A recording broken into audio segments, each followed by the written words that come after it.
हाय, कैसे हैं आप लोग? ठीक है। तो कहा जाता है कि अगर किसी कंट्री को, अगर आप डिक्लाइन पे उसको लाना चाहते हैं, तो वहाँ के युवाओं को आप टारगेट करिए। वहाँ के युवाओं को आप ऐसा डाइवर्ट कर दीजिए कि वो अपने कंट्री के लिए प्रोडक्टिव ना हो। ठीक है। मीन्स वहाँ के युवाओं को आप बिगाड़ दीजिए, करने का मतलब ये है। और कैसे बिगाड़ेंगे? जो पड़ोसी कंट्री यूज करती है, वो ड्रग ट्रैफिकिंग का यूज करती है और बंदूक बंदूक इलीगल एक्टिविटी करवाती है। तो यहाँ जो मेन फोकस किया जाएगा वो ड्रग ट्रैफिकिंग और नार्को टेररिज्म को लेकर है, क्योंकि भारत में ड्रग अब्यूजिंग का केस बहुत बढ़ते जा रहा है दिन पर दिन। और जब इंडिया का यूथ अगर ड्रग अब्यूज में इन्वॉल्व होने लगे ना, तो इंडिया ग्रो नहीं कर पाएगा लॉन्ग टाइम तक। तो इसी चीज को देखते हुए अमित शाह ने कल ही एक अपना चिंताजनक ग्लोबल कंट्री से कुछ हेल्प मांगे हैं कि सारे, उन्होंने कहा है अपने रिपोर्टों में कहा है कि सारे कंट्री को एक साथ आना चाहिए एक लीगल फ्रेमवर्क को सेटअप करने के लिए, ताकि उनके पास जो इंटेलिजेंस शेयरिंग है, जो उनके पास नार्को टेररिज्म को रोकने के लिए और ड्रग ट्रैफिकिंग को रोकने के लिए जो एप्लीकेशन, जो उनके पास मेथड है, वो शेयर कर पाए, ताकि हम लोग सारे लोग एक साथ मिलकर इंटरनेशनल एक्शन ले सके against drug trafficking and narco terrorism के प्रति। तो सारे कंट्री को एक साथ खड़ा होना पड़ेगा। ये सेम टू सेम टेररिस्ट के लिए भी है, मतलब टेररिज्म के लिए भी अप्लाई होता है। ये जब टेररिज्म बढ़ रहा था तो सारे कंट्री को एक साथ आना पड़ा था ना। उसी प्रकार ये ड्रग ड्रग ट्रैफिकिंग को भी लेकर है, क्योंकि नॉर्मल इशू नहीं है। ये एक कंट्री को बर्बाद कर सकता है।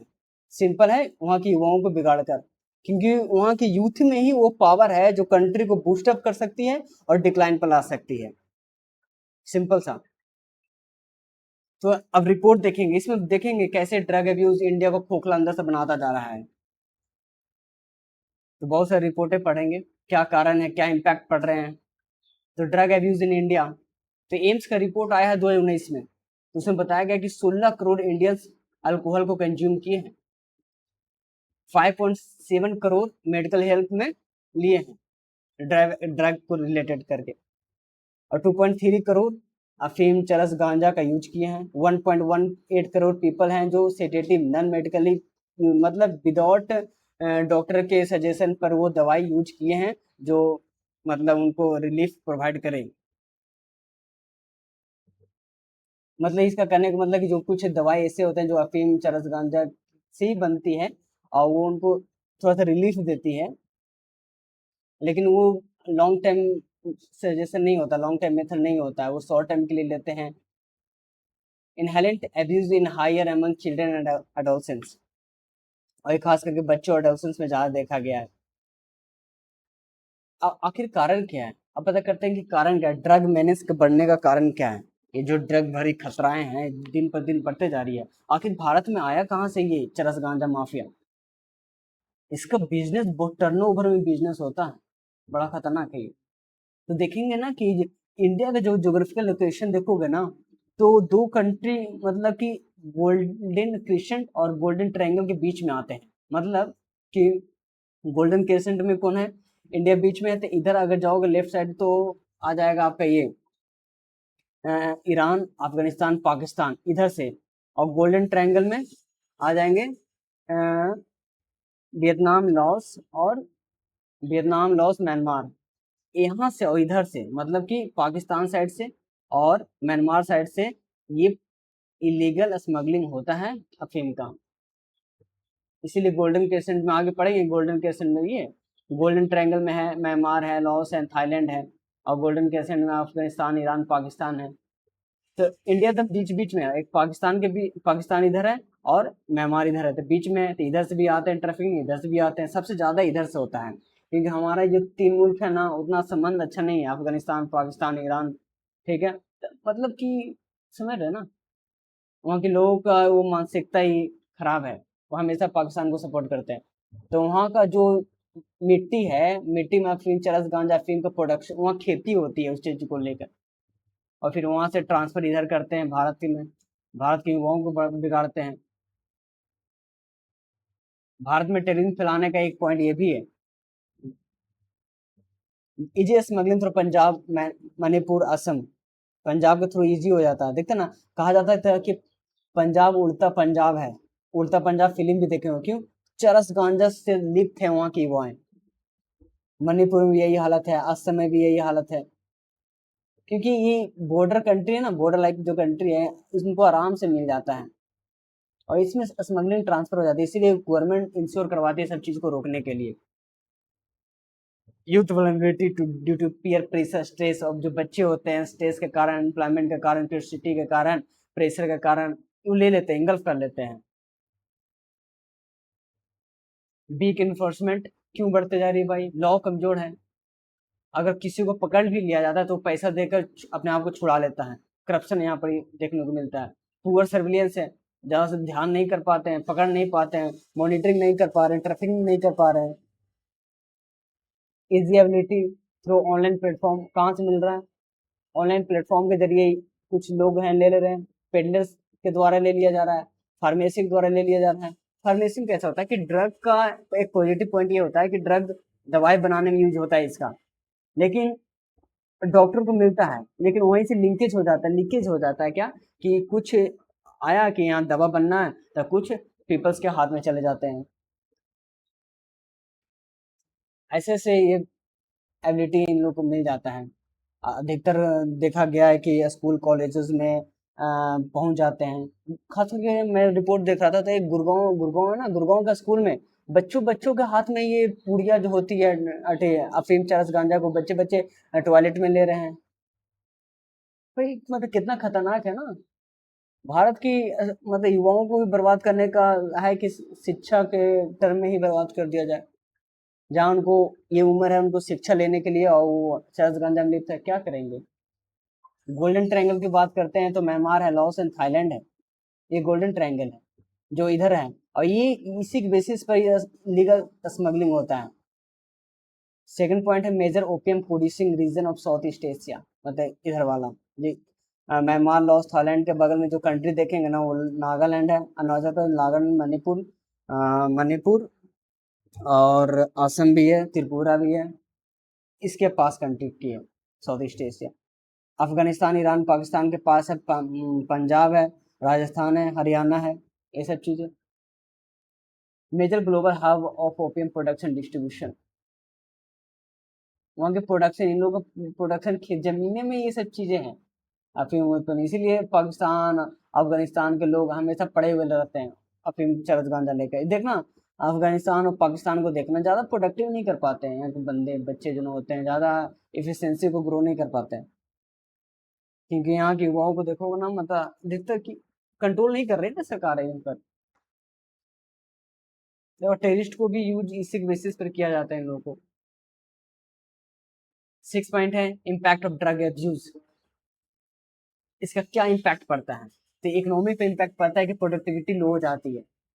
भाई जब जब युवा ही है जो पढ़ नहीं पा रहा है, जब पढ़ता नहीं, जब पढ़ नहीं पाएगा तो ग्रोथ कैसे कर पाएगा वो? इंडिया की इकोनॉमी में कैसे कंट्रीब्यूट कर पाएगा? कैसे कंपनी खोल पाएगा वो? और जब कंपनी नहीं खोल पाएगा तो फिर जीडीपी ग्रो नहीं कर पाएगी ना, तो प्रोडक्टिविटी बहुत लो हो जाती है। उनके उनके पास कॉन्फिडेंस ही नहीं होता ना कुछ करने का, कुछ कर जाने का। और ना वो सरकार के लिए करती है, ना वो अपने देश के लिए कर पाता है, हमेशा बेड पर पड़ा हुआ रहता है। हेल्थ केयर कॉस्ट भी बढ़ जाते हैं। हेल्थ इम्पैक्ट क्या है? हेल्थ इम्पैक्ट मेंटल डिसऑर्डर बढ़ जाते हैं। बस दम हमेशा परेशान रहेगा, दम चिंता, दम ग्रसित रहेगा। उसके सामने क्या है, कौन है, मम्मी पापा को भी रिस्पेक्ट नहीं कर पाता वो। एकदम एकदम क्या कहें, जैसे संजू फिल्म आप देख सकते हैं।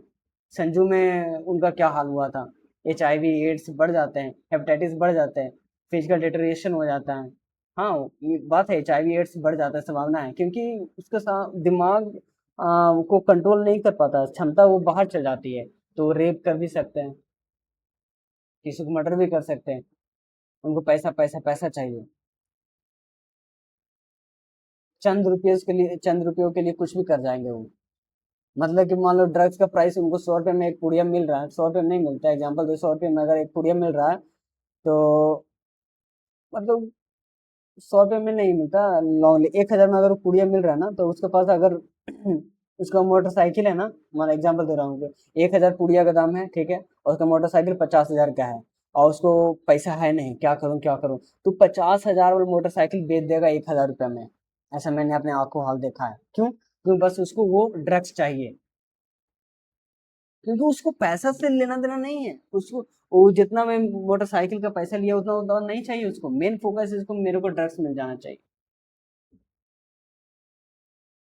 Social impact, family disruption, domestic violence, stigma, isolation, impact पड़ते हैं।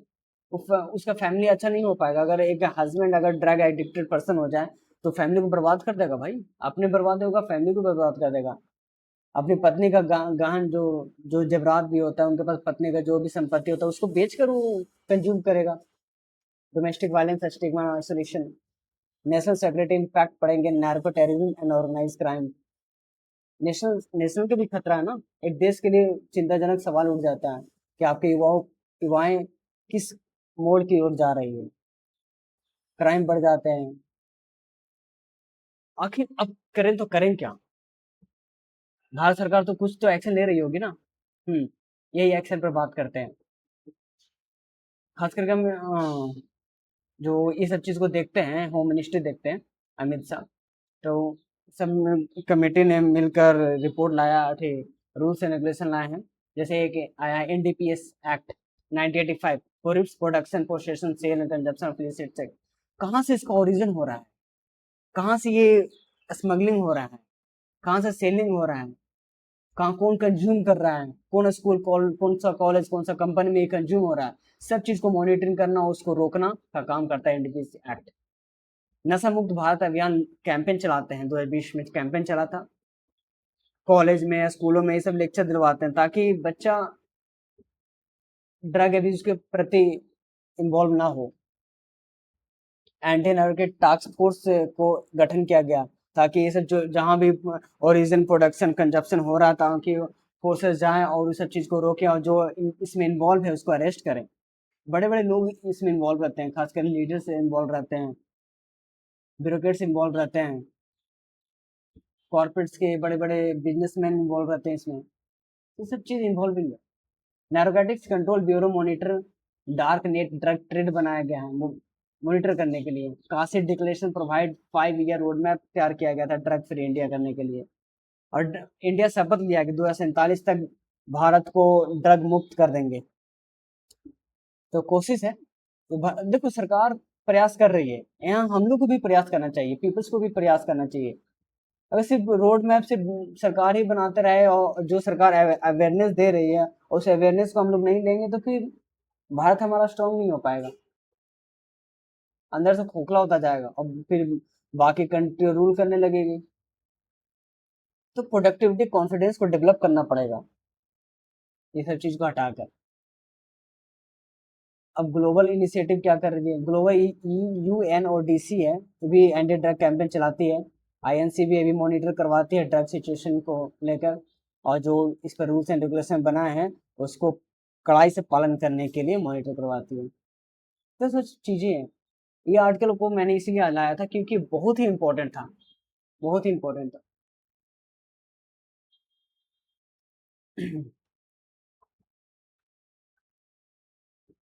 तो बहुत सारे ऑर्गेनाइजेशन है ड्रग को कंट्रोल करने के लिए और सरकार को सपोर्ट करने के लिए, अपने कंट्री को मजबूत करने के लिए कैंपेन चलाती है। जैसे इसकॉन ही है, अभी उद्गार हुआ था तो उद्गार में कैंपेन चलाए थे अपना ड्रग एब्यूज के अगेंस्ट। कॉलेज में, कॉलेज के बच्चे, स्कूल के बच्चे आए थे, प्रोग्राम किए थे, लगभग 8,000 बच्चे आए थे। और उसमें लगभग गवर्नमेंट का सपोर्ट था, गवर्नमेंट के बहुत सारे मिनिस्टर, हेल्थ मिनिस्टर आए थे, मोदी को भी बुलाने का काम किया गया था लेकिन उनकी मीटिंग की वजह से नहीं आ पाए थे। क्योंकि ये नॉर्मल मुद्दा नहीं है, मैं ये बार बार कर रहा हूँ कि एक सेंसिटिव इशू है, इस पर एकदम कहा जाता है कि drug is the silent killer to kill the country. Country को किल करना ना तो drug abuse is the silent killer. Thank you so much. कोई भी सवाल या कोई भी प्रॉब्लम हो तो आप कमेंट कर सकते हैं।